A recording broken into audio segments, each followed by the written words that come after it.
கடலூர் மாவட்டத்தில் என்எல்சி ஊழியர் சாவில் மர்மம் இருப்பதாக கூறி உறவினர்கள் சேந்தியாத்தோப்பில் சாலை மறியலில் ஈடுபட்டனர்.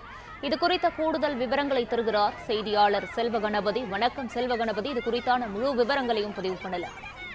வணக்கம்.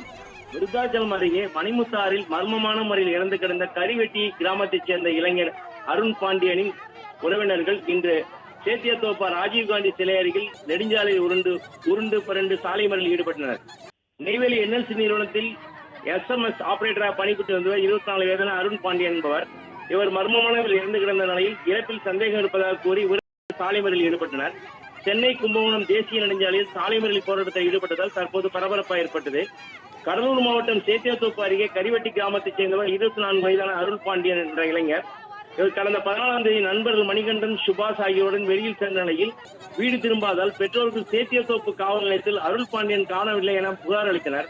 இந்த நிலையில் நேற்று முன்தினம் அருள் பாண்டியன் விருத்தாச்சலம் அருகே மணிமுத்தாறில் மர்மமான முறையில் இறந்து கிடப்பதாக தகவல் தெரிந்த நிலையில் காவல்துறையினர் உடலை மீட்டு பிரேத பரிசோதனைக்காக விழுப்புரம் முண்டியம்பாக்கம் அரசு மருத்துவக் கல்லூரி மருத்துவமனைக்கு அனுப்பி வைத்தனர்.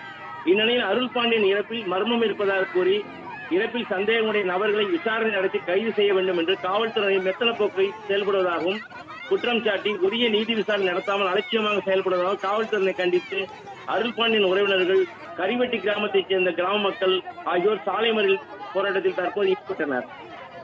இதனால் ஏற்பட்டது. மேலும் முண்டியம்பாக்கத்தில் உள்ள அருண் பாண்டியன் உடலையும் உறவினர்கள் வாங்க மறுத்துள்ளனர் என்பது குறிப்பிடத்தக்கது.